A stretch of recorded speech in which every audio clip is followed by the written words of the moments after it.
Today we will extend the torsional vibration using finite element method. Today especially we will be dealing with the geared system, and in previous lectures we have covered the geared pair using either equivalent system approach or even with the transfer matrix method. So today we will extend the gear element, we will develop the gear element using finite element method, and we will see that how this gear element can be used for either geared system or for even branch system. And in this particular torsional vibration of the geared system will extend even if there is a flexibility at the gear tooth, how it can be incorporated in the finite element formulation. So basically this is the overall overview of the lecture, in which we will be developing the doing the torsional vibration of geared and branch system using finite element method. We will do the development of the gear element, and we will see if gear contact is having flexibility that can how we can able to incorporate in the gear element. So let us take a gear system. This is a flywheel and this is a shaft, and we have one gear and is connected to another gear, and we have another flywheel. So these flywheel are having a large polar moment of inertia. These gears can have polar moment of inertia, but they will be comparatively smaller as compared to the flywheel.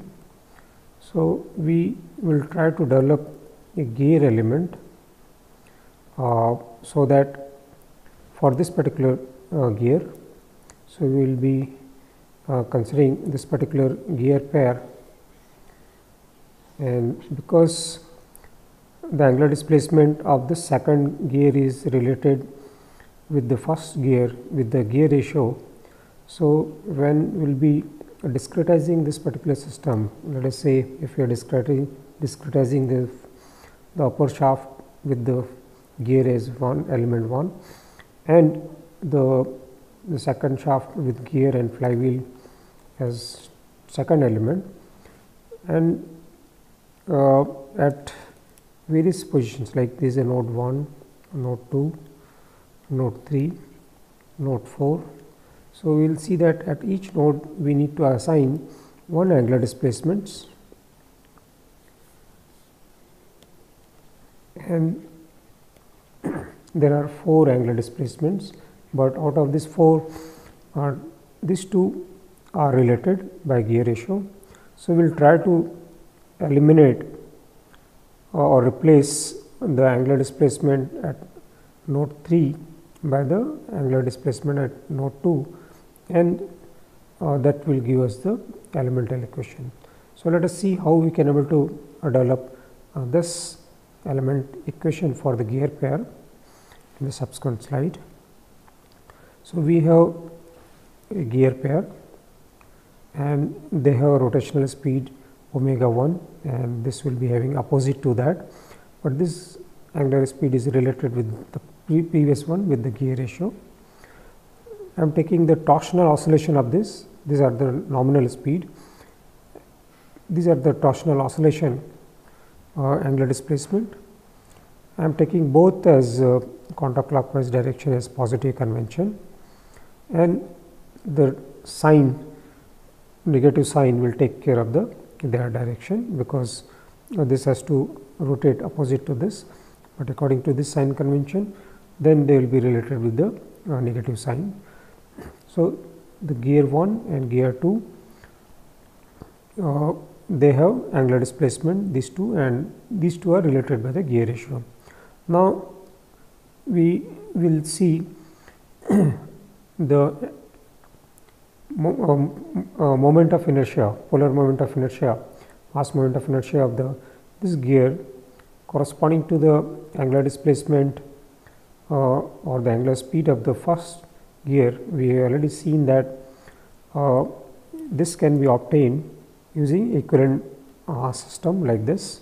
So, we have first gear which is having polar moment of inertia, this one, and we have second gear and polar moment of inertia is this, and these two angular displacements, as we have seen, are related. So, at this position corresponding to the speed of the input shaft, let us say this is the input shaft, this moment of inertia can be replaced by equivalent moment of inertia corresponding to the angular displacement at the this node. So, you can able to see this is the angular this is the polar moment of inertia of this gear, and this is the equivalent polar moment of inertia of this second gear corresponding to the angular displacement here. This is the gear ratio.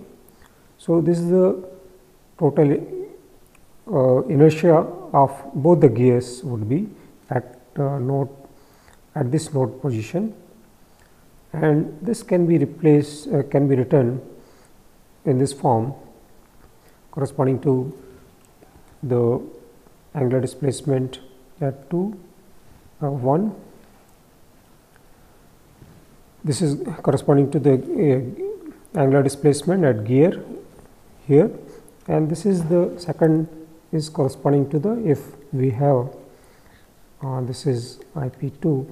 So, this particular angular displacement is this one, which is a flywheel. Now, because if we expand this equation, I will get back this one. So, this 0 0 entry is not making any difference as compared to the what we got in the equivalent polar moment of inertia of the both the gear. Now, we will see the strain energy stored in the shaft. So, this particular shaft is the second shaft, this shaft, and we are trying to see what is the strain energy stored in this, and what is the work done by the torque at the ends. So, you can able to see this is the shaft at this, let us say is a node 1, this is node 2, corresponding to this I am assuming phi z1 and phi z2 as the angular displacement, but this phi z1 is which is at the gear 2 is related with the angular displacement at gear 1 by gear ratio and negative sign, because the sign convention we have chosen. So, you can able to see that now the angular displacement in the second shaft where the gear 2 is there, we will be representing the angular displacement corresponding to the gear 1, and here this is the angular displacement corresponding to the flywheel 2. So, here we are not referring to the first shaft speed. Here whatever the angular displacement of the second gear is flywheel is taking place, that itself we are taking it. So, as such in finite element method we are not converting the whole shaft into the equivalent shaft system. So, this is the original stiffness of the second shaft. So, now the strain energy stored in the shaft will be the torsional stiffness and the relative twist between the two ends of the shaft. So, phi z2 minus phi z1.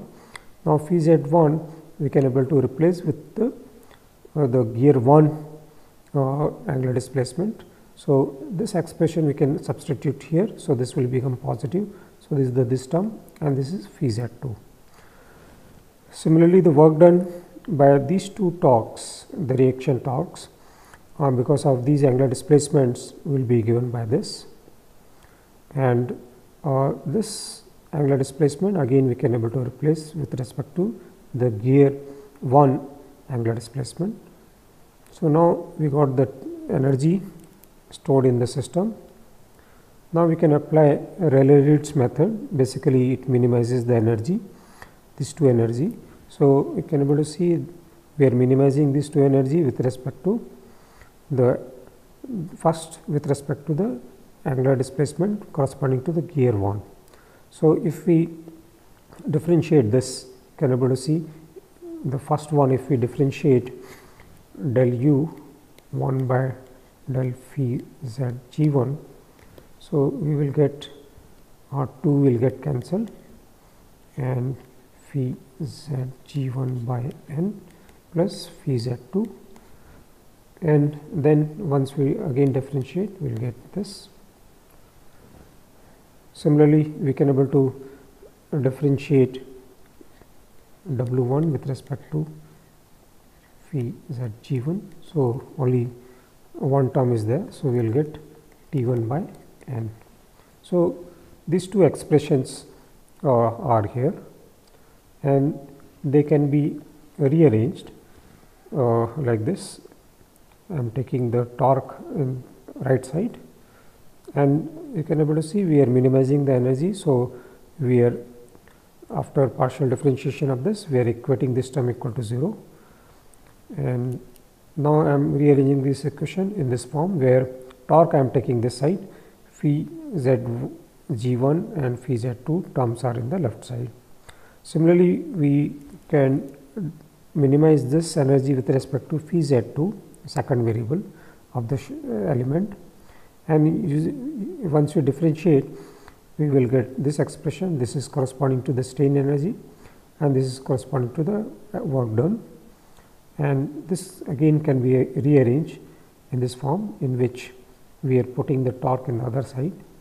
Now this equation and the previous equation, this equation we can combine.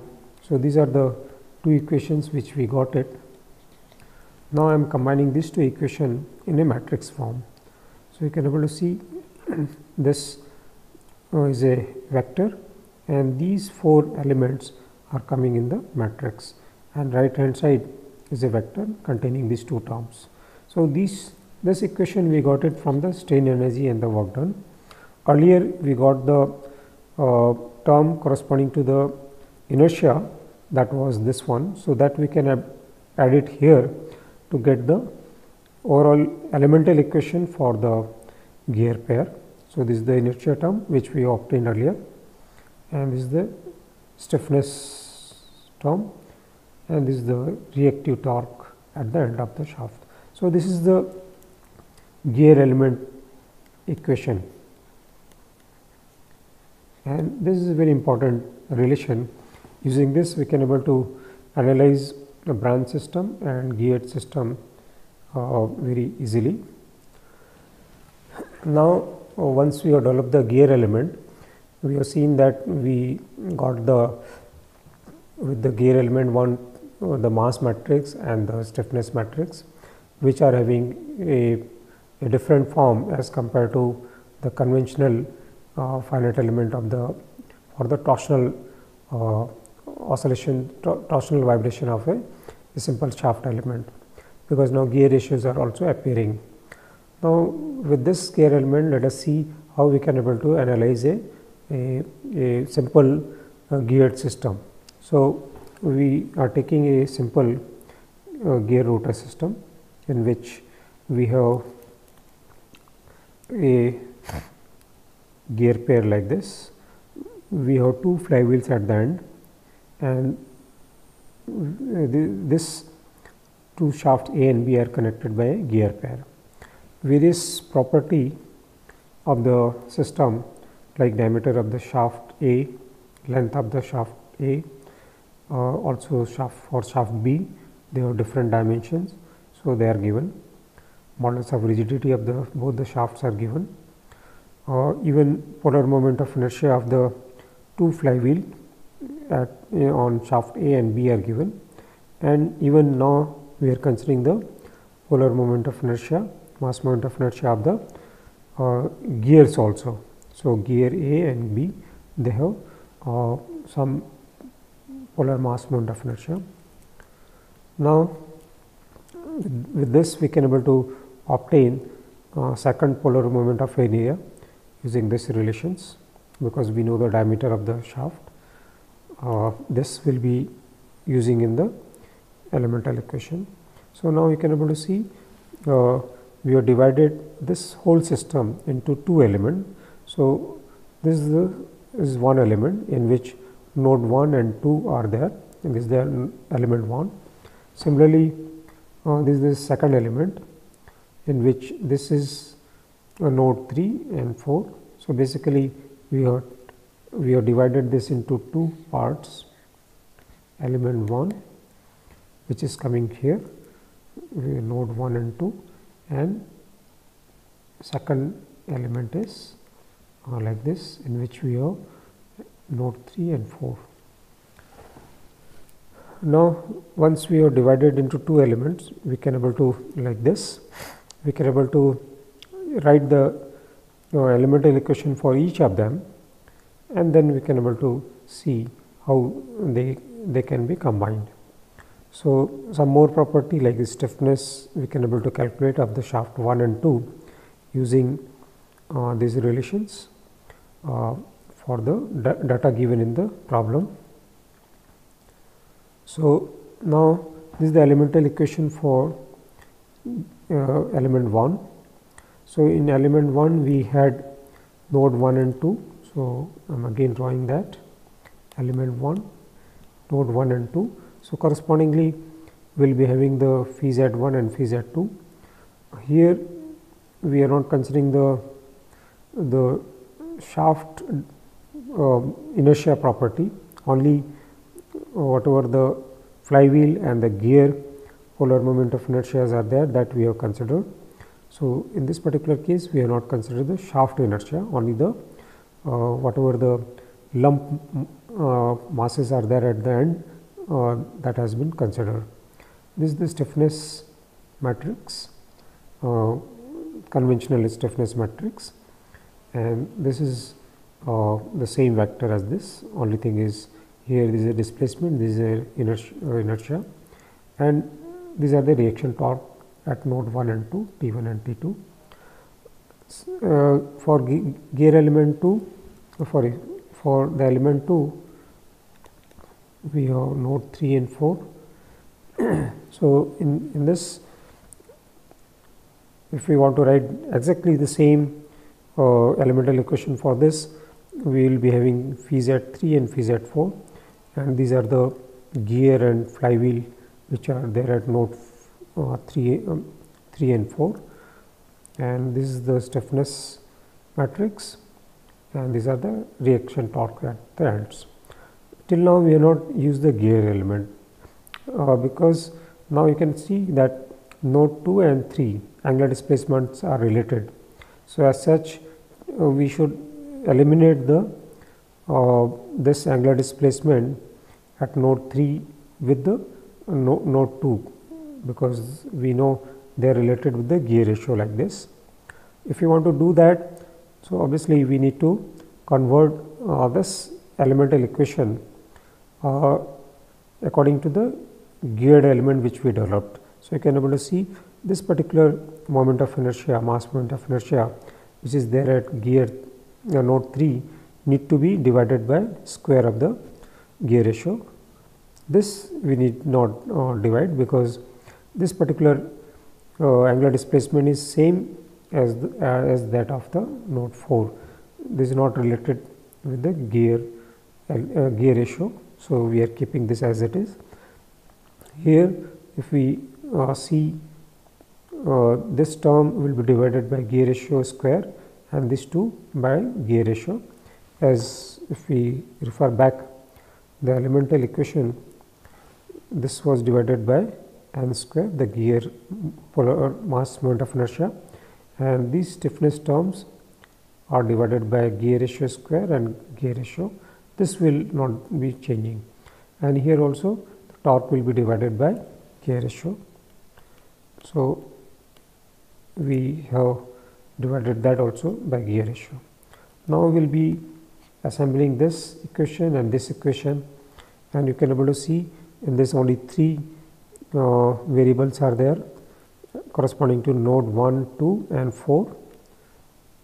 So, this is the assembled equation, because now we have enough background how to assemble such equation.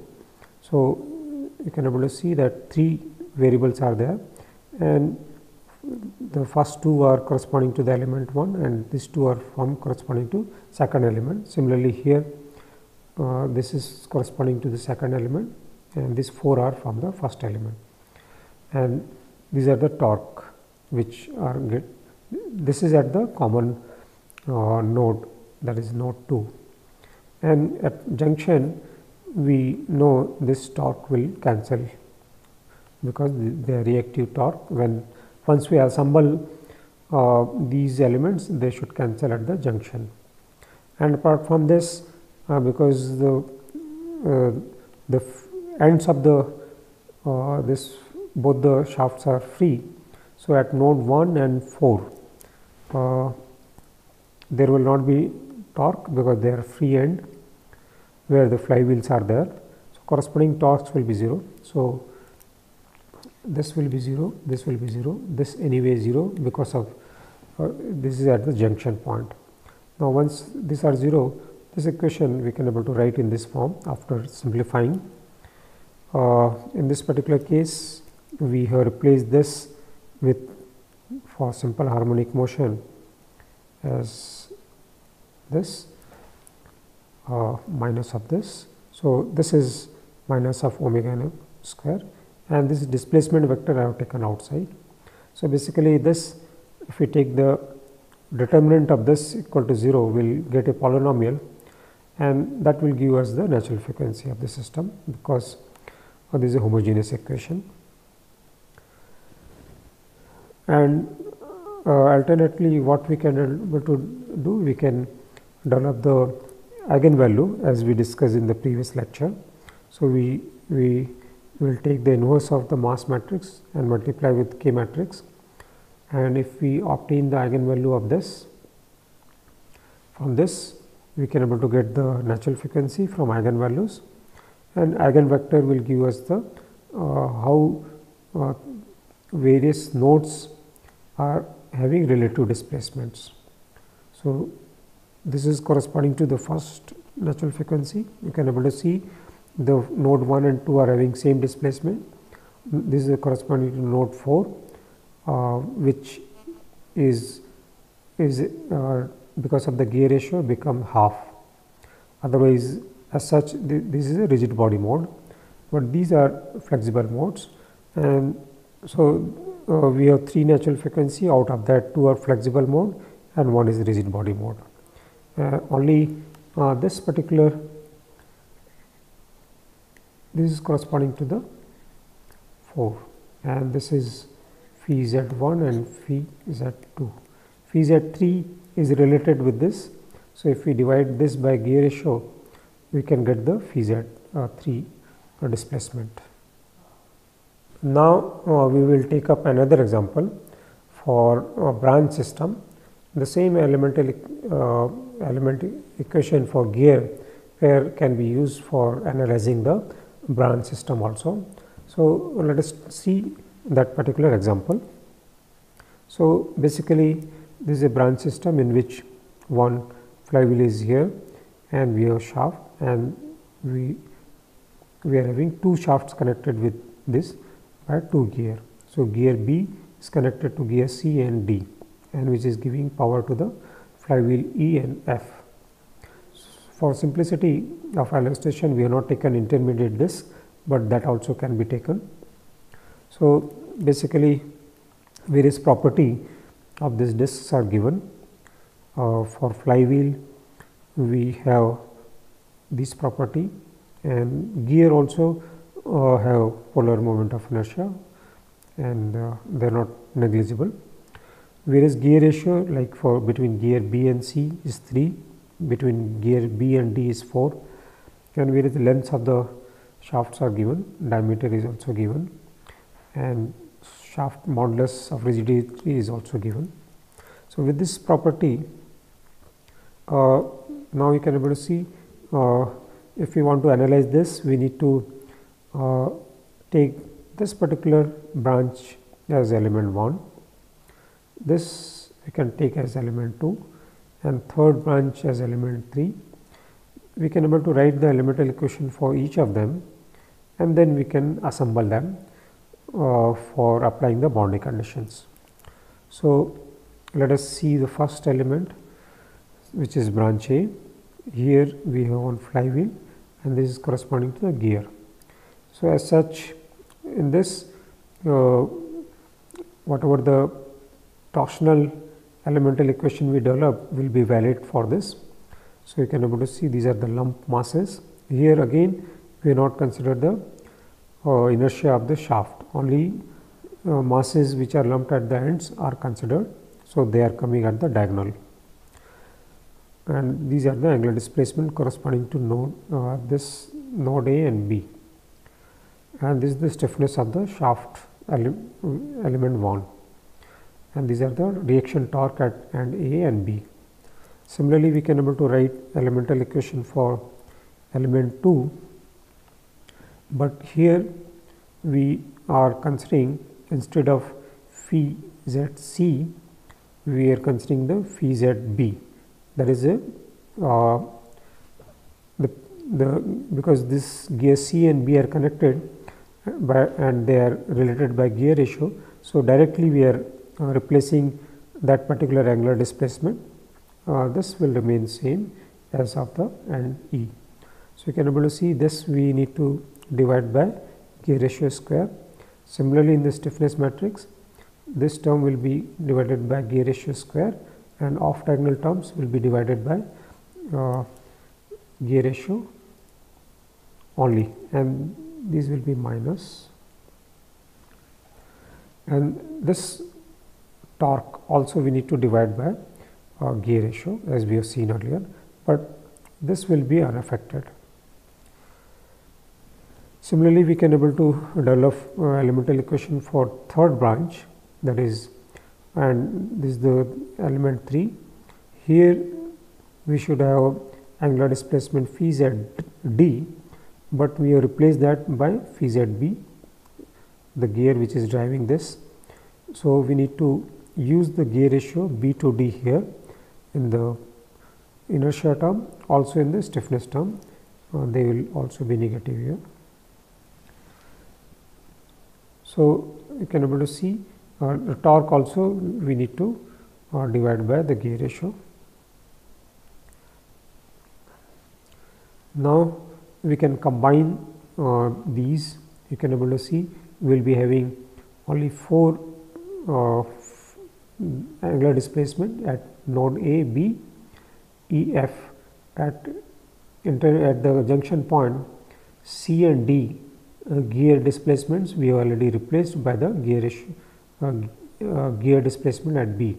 So, you can able to see that because of that during the assembly at this position we have equivalent polar moment of inertia of gear C and D also added to the gear B polar moment of inertia. Similarly, this is the stiffness term. You can able to see the first 4 terms are corresponding to element 1, then these terms are corresponding to second branch, and these are corresponding to third branch. And at junction point these torque will cancel each other, and now in this particular case also, and A, E and F, they are free ends. So, torque at those locations will be 0. So, we will be having these torques also as 0, and now you can able to see in the right hand side all terms are 0. So, this equation can be simplified in this form: k minus this m. This is conventionally we have been doing this, converting the for free vibration this equation of motion in this particular form. So, if we take the determinant of this equal to 0, we can get the frequency equation, or we can go for the eigenvalue problem, in which we can this d in this particular case is defined as inverse of m into k. So, if we obtain the eigenvalue of d, we can able to get the natural frequency and the mode shape also. So, for given data, various stiffness terms we can able to calculate, and this is the stiffness matrix and this is the mass matrix corresponding to the various property of the branch system. And if we solve the eigenvalue problem, we will get 4 natural frequencies. One of them is 0 because this free and conditions are there. So, we expect one rigid body mode, but these are flexible modes. Even we can able to obtain the eigenvectors, and we have drawn this. So, basically this is a branch 1, and so this is corresponding to element 1, this is corresponding to element 2, this is corresponding to element 3. This is the position where the gear is connected. So, for a unit, this is for 0 natural frequency. So, we expect a rigid body mode. So, node 1 and 2 or node A and B will be having same displacement 1. We expect this to have same displacement, but because of the gear ratio, this will be divided, 1 will be divided by 2. So, this is 3, gear ratio is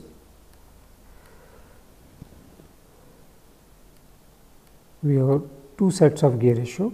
So, one is the 3, another is a 4. So, you can able to see that the difference. So, this is 1 by 3, this is nothing but 1 by 3, or this one is 1 by 3 and this is 1 by 4. So, this is a gear ratio 3 and gear ratio 4. So, you can able to see that whole the second element and third element are having same, as such there is no relative twist between the ends. Similarly, we can able to plot the mode shape for flexible mode, that is second mode. So, we can able to see this is now they have relative twist at end A and B. C and D will be 1 by 3 and 1 by 4th times of this particular height from here to here, because they are very close. So, it looks at the same point, but they are not at the same point. Then and E and F will be having different displacement. So, they can be connected. So, this is the mode shape corresponding to this natural frequency, and this is the point where the gears are connected to each other. Similarly, other modes can be plotted. You can able to see their relative positions are changing. Here, because this amplitude is very less, so C, D appears to be at the same position, but they are not at the same position. Similarly, this is the for 4th mode. Here now they are distinct. You can able to see now B is having opposite motion as compared to A, and now we have when we are dividing by 1 by 3 of this, C is coming here and 1 by 4, then we are getting a D point here, and these are the other angular displacement and E and F. So, this is the mode shape corresponding to the 4th natural frequency, which is flexible mode. Now, we will take the case when the gears pair, when the 2 teeth when they are in contact, because at that point we have direct contact between 2 teeth, and generally in gears we have a line contact, but when it is transmitting power, that particular line contact becomes area contact, and that particular stresses is governed by the Hertzian stress theory. Generally, they are nonlinear in nature, that is the force and deformation relations are nonlinear in nature, but this particular case we are considering the linear stiffness at the contact point, and if there is a flexibility which is linear, how we can able to develop the governing equation for such gear pair, we will try to illustrate and we will try to obtain the equation of motion for such cases. So, in this particular case, we are taking basically this kind of gear pair. You can able to see this is gear 1 and gear 2. These are flywheel. These are two flywheel, and in between the gear pair, we are considering the flexibility due to the contact between two teeth, and that we can able to model like this. So, this is the pitch circle of the gear 1 and this of gear 2, and whatever the flexibility is there between the gear tooth during the contact, we are representing that as a linear spring.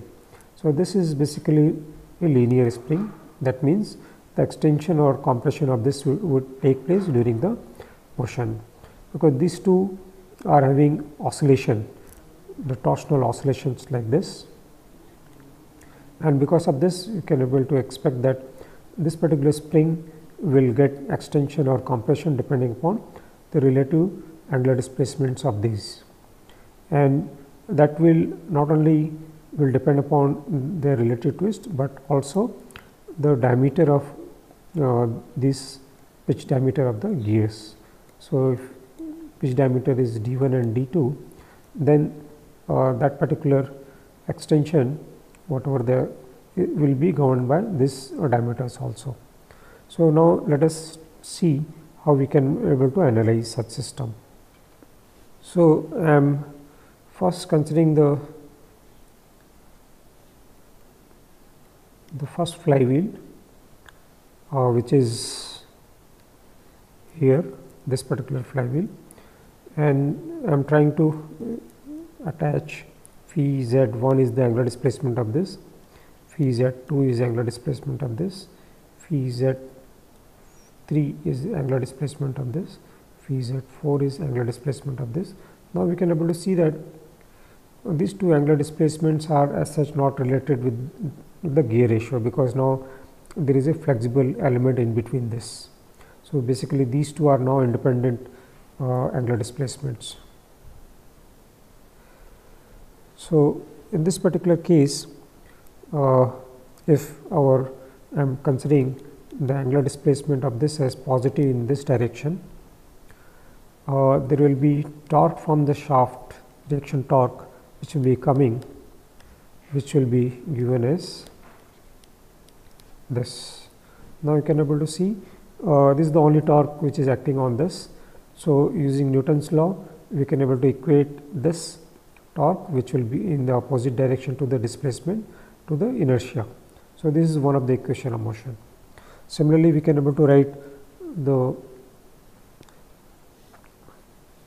for gear 1, that is IP2. So, in this particular case, again the displacement direction is this positive direction. This torque will act in opposite direction to the previous one here. This torque will be acting here, and apart from this, there is a flexibility of the linear spring. So, for that case, you can able to see this is the gear 1 having radius d1 by 2, and this kg is the stiffness of the linear spring, and relative extension of the spring will be phi z2 minus d2 by 2 phi z3. So, relative extension of the spring will be, if we go back here, you can see relative extension of this will be how much angular displacement of this is taking place and how much angular displacement of this is taking place, and this diameter will give basically what is the actual extension of the spring of this end and this end. So, that is why we have used diameter there, so that we can able to get the actual extension. So, basically within the bracket term is actual extension of the spring at the contact point. So, this particular force, this particular torque, this is the force, and the torque will be again if we divide multiply by d1 by 2.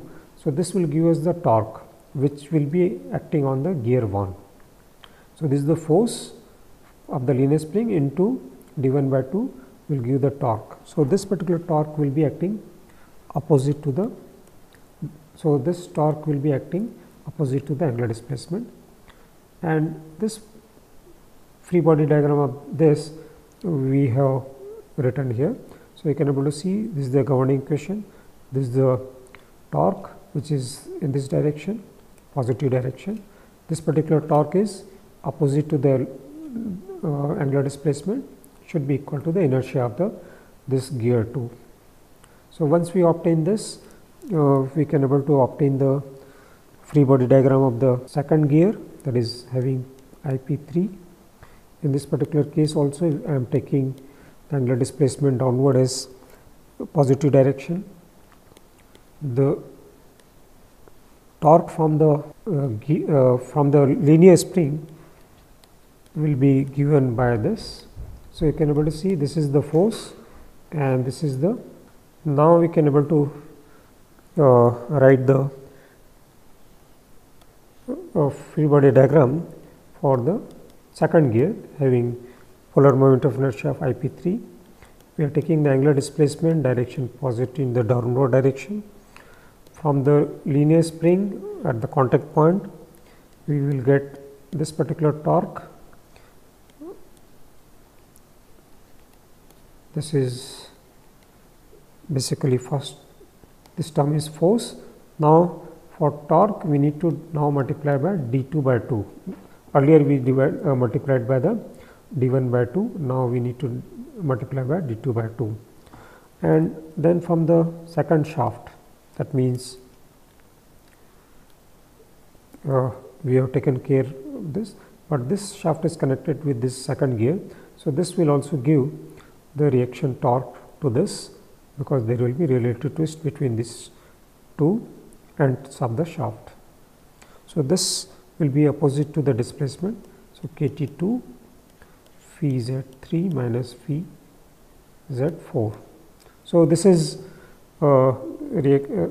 reaction torque from the shaft. This is reaction torque from the contact point linear spring, and you can able to see now this is the equation for this opposite to the angular displacement. This is in same direction as the angular displacement, should be equal to the inertia.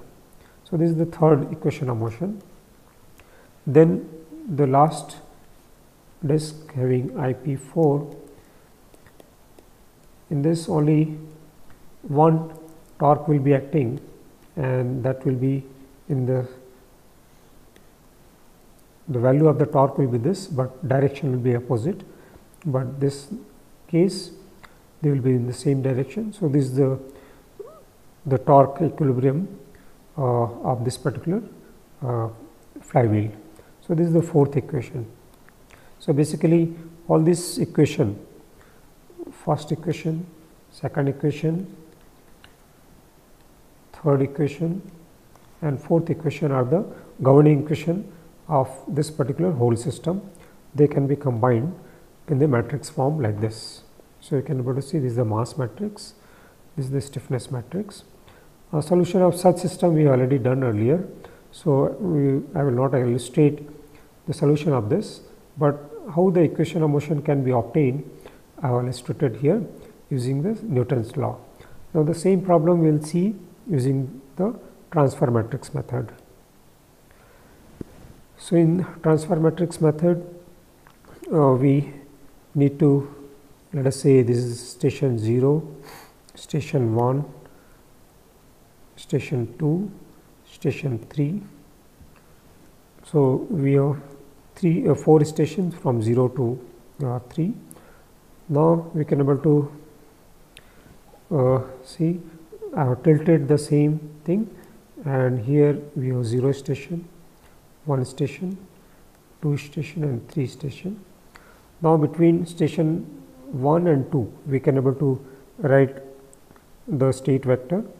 So right of station 1 and station 0 is related with point matrix, field matrix and again point matrix. So this we already conversant with how to relate the state vector at two ends of this. Similarly, at the right of 3 and right of 2, we can able to relate right of 3 and left of 2, we can able to relate using this. And in between the right of 1 and left of 2, let us say we have this relation where F is the field matrix corresponding to the linear spring. Now we need to develop this one. Others are we know. So now we'll see how we can able to develop the field matrix for that linear spring corresponding to the flexibility of the gear pair. So this is the linear spring having stiffness this. Now at two ends we have the linear displacement these, because this angular displacement, if we multiply with the radius, we can get the linear displacements of the two ends of the spring. And if we divide torque by the this respective diameter of the two gears, we can able to get the force. So basically we converted linear displacement and force for this linear spring. Now we can able to see that this particular torque, this particular force is coming from the stiffness of the spring and relative extension of the spring at two ends. So these are the relative extension. So this is one of the relation, and this relation we can able to write in terms of this. You can able to see we have written this expression. We have written phi z2 left of that, and all other terms I have taken this side. Apart from this, because there is no other force in between, the two ends of the force should be same. So this the two forces are same at two ends, and this we have written in this form. So basically now you can able to see we have related the state vector left of 2 and other is right of 1. So this two equation 1 and 2 we can able to combine in this form, in which this is the state vector left of 2 and this state vector right of 1, and this is the required F matrix for the gear, which we were interested to obtain.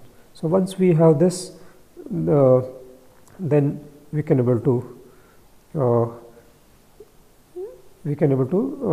obtain the governing equation for the whole system, because now we can able to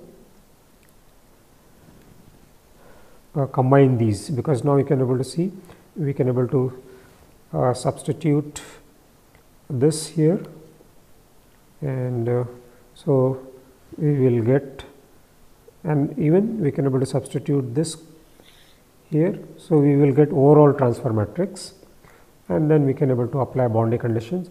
Those things we illustrated previously. So main focus of this presentation is how to develop this F matrix for the gear pair flexibility element. Now the same gear element we will develop using the finite element method, and let us see how we can able to develop the finite element method for this finite element for this pair. So same, these are linear displacements and these are the forces at two ends. Now you can able to see that for the spring, simple linear spring, the elemental equation we can able to write it as this is the stiffness and these are the linear displacements and these are the forces, and these we can able to rearrange in this form, so that we have angular displacements here, and so just we have rearranged this like this. There is no only 2 we have taken this side, and the same this equation we can able to rearrange in the further like this, in which even we can able to write this in the torque form. So the angular displacement and torque form. So once we have the elemental equation for that spring element, we can able to develop the elemental equation for the whole system. So, that means we have developed for this and the spring and this. So, element 1, 2, 3 they can be combined, and then we can able to obtain the boundary condition. So, the main focus of this illustration is that this is the elemental equation for the spring which is there between the two gears because of its flexibility. So, once we know this, we can able to apply the whatever the procedure we developed earlier to analyze this kind of system. So, today we developed the gear element initially with the finite element method, and through illustration we have seen that how we can able to analyze a simple gear pair or even a branch system using the finite element method. Then we took up another interesting case in which when there is a flexibility at the gear pair contact point, then how we can able to analyze such system. So, for such system we have developed the equations first using the Newton's second law of motion, then we developed the transfer matrix method for such flexibility, and even we have developed the finite element for such flexibility of the gear pair. And once we have these elements or the field matrix in the form of matrices, then we can able to easily analyze such system easily. So, with this we can able to see that especially the finite element method is very powerful tool for analyzing a rotor system. We have seen this for torsional case, but in future we will be applying similar approaches for transverse vibration, transfer vibrations also. So, in the subsequent class now we will start with the transverse vibrations, especially for the multi-degree of freedom system, because till now we have considered for transverse vibration only the single mass rotor system, but we have not considered multi-mass rotor system. So, in this subsequent class we will be dealing with transverse vibration for multi-degree of freedom system.